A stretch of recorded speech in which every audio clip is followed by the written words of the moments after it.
Hey, what's up, YouTube? It's your boy Chandler Slezak. I know it's been a while since I last posted, so let me give you a little bit of a life update here. So, as you can see, I got a new job, last June. I work at McDonald's now, so hey, that's pretty cool. But yeah, anyways, life's been like up and down. You know what I'm saying? I've had my high moments and my low moments.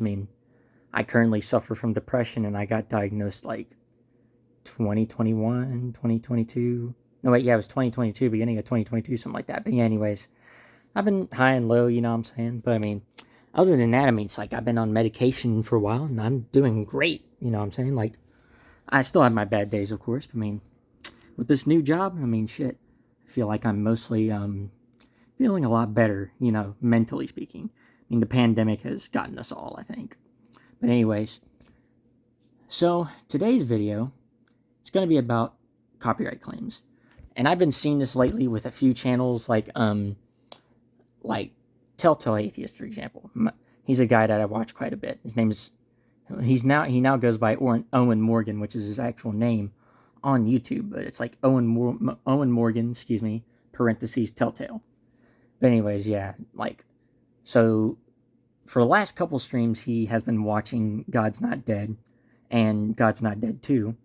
And he's been giving his own reactions and his own commentary, which, according to fair use laws and according to YouTube's community guidelines, excuse me, not community standards, but community guidelines, it's legal.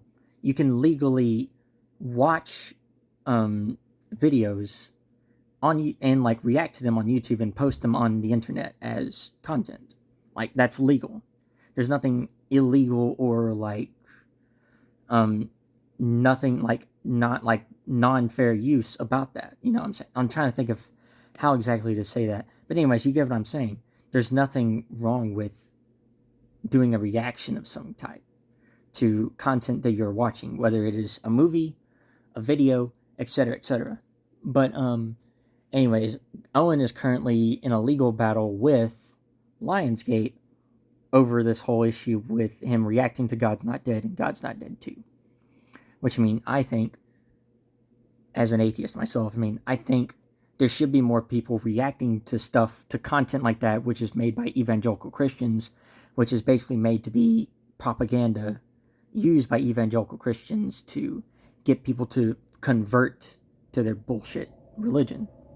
That's just what they want. That's why people like PureFlix, the people who make God's Not Dead, that is why they want to make these films, so that way they could then try to get you into the theater, so that way you can watch the movie and be like, oh my god, this is like my life's been shit and now I need Jeebus, I need Jesus, Yimach Shemo Sekro, as they say in Hebrew, which means may his name be erased. But yes, anyways, like I was saying, I think it's ridiculous that Lionsgate is even doing these false copyright claims against Owen on YouTube. And he's pretty much protected doing it on Twitch, because he dual streams on Twitch and YouTube simultaneously. But yes, anyways, it's fair use what he did, reacting to the content that is God's Not Dead and God's Not Dead 2, and giving his own opinions, giving his views on everything that he sees in the movie, and talking about all the propaganda techniques that are used in those movies, using according to what's called the bite model, which is a type of which is a model that is used to rate just how extreme a certain cult is, or even certain propaganda that is used in certain situations like that, or in certain content, certain videos, or even just any piece of any piece of content or any piece of media that can be used as propaganda. But yeah, and I'm just thinking to myself as I saw this update, I'm just dude, what even is the point? The law, at least in my opinion, from what I understand of the law, and especially of how fair use works, the law is on Owen's side. So that means if Owen can hire a lawyer, a pretty good lawyer, that lawyer would be able to defend him and say, hey, He's like doing this according to fair use laws. He hasn't broken any copyright claims. Like, he hasn't broken any copyright laws. This is how reaction channels are able to do stuff like that. They just watch the content and then they give their opinions or views or their own like suggestions on how the movie should be or whatever. Like, that is how they do that. But yet at the same time, it's like, I can imagine this is a ploy, especially from people like PureFlix, who are just like, hey, like, this guy's like giving reactions to our content and he's not saying good things about it. So therefore, bam, we should use our money, I'm talking about of course, like PureFlix along with Lionsgate, like telling their distributor Lionsgate, like, hey, this guy's talking shit about us and about our movie. And he's using clips from the movie, or should I say he's really watching the movie and reacting to it. But anyways, they're just like, hey, let's use this as a way to punish him. So that way we can then be able to like bully him and say, oh, we're being persecuted here. But in reality, it's like, here's the thing, evangelicals. And this is especially for evangelicals or Pentecostals or whoever subscribes to like anything similar to evangelical Christianity or any kind of Christianity that like seems to want to control people. It's like, that's not cool to do, man. I'm just like, what even is the point? It's like, I get it, you want people to convert to your bullshit religion, but it's like, that's not how you get converts. If you actually want converts to come into your religion, then one thing you need to do is especially let go of the crazy shit. Let go of the like speaking in tongues shit and the whole like, especially like the Trump, like the QAnon pastors like Hank Kunneman and Kat Kerr and what's his name, Kenneth Copeland, and a bunch of the others. Like, let go of the crazy shit and just practice what you preach. And especially like stop like being homophobic, especially. Because I mean, let's be real, a lot of these pastors that are like homophobic, for example, a lot of them are in the closet homosexuals themselves and are just insecure about like their own homosexuality. And they're just like, oh, well, I'm a disgusting homosexual myself. I get attracted every time when I see a man or I see a penis. Or in the case of like lesbians, just like, oh, every time when I see a woman, I get like aroused by that. It's like, I'm just like, dude, I mean, why be insecure about your own sexuality? And like, why put out your anger towards homosexuals on homosexuals by using your religion? Like, it's disgusting, honestly. And let's be real, the Bible doesn't even condemn homosexuality. What we think of is like the Bible talking about, quote unquote, a man lying with another man is actually talking about pederasty, which pederasty is basically a relationship between an older man and a younger man or a younger boy. That is what pederasty is. Pederasty was especially a practice that was practiced in ancient Greece and ancient Rome. It would be like, especially within like the confines of like, say, an educational type of relationship, like a teacher-student type of relationship. That is what they used to do like way back in the day. But nowadays that's not acceptable because, I mean, why have a relationship with a younger person like that as an older person? Like, I find that to be disgusting, honestly. Like, it's like, ew, like, why? Like, age is definitely a factor in that because, I mean, it's like, if you're able to have a certain type of relationship with a younger person, you're then able to mold that younger person's mind. And you're able to make them do whatever you want, even if it's something bad. But yeah, anyways, that's what I think of this whole situation. Like, I'm just like, the only reason why these people are even doing this is because, like, these people who work, these evangelicals, especially those who work for PureFlix, they don't like people who debunk their bullshit.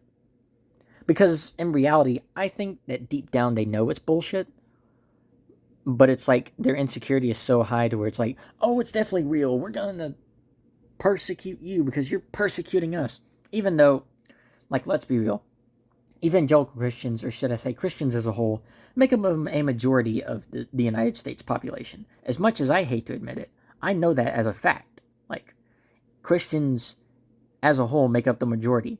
But just because they make up the majority That does not mean that they are, or should I say that the United States is a Christian nation, because in reality, the United States was founded as a secular nation founded by the founding fathers, who most of them were what's called deists.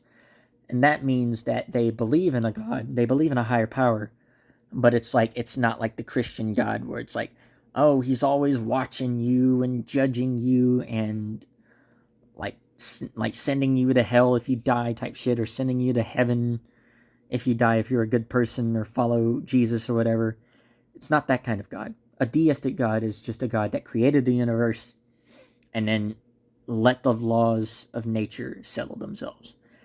That is also known as, you could also know it as, depending on the denomination or faction, should I say, of deism, it's also known as nature's God. That is what the deistic God is. It's kind of similar to pantheism, where pantheism is like the idea that like a higher power exists, but like instead like the universe is God. And that is what the pan in pantheism comes from. Pan comes from Latin, which means everything. Or should I say it means all. Pan means all. That's also where the term pansexual comes from. Pansexual means all sexual. Like, you are attracted to all genders or all whatever. Like, should I say really it's all genders? And by that I mean it's like gender being, according to pansexuality, being more than just the binary, like, male gender, female gender.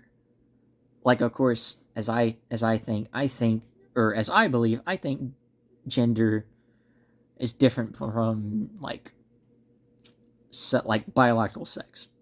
Because I mean, it's like shit. Even with biological sex, if you think about it, there are three sexes: male, female, and what's it called? Unisex.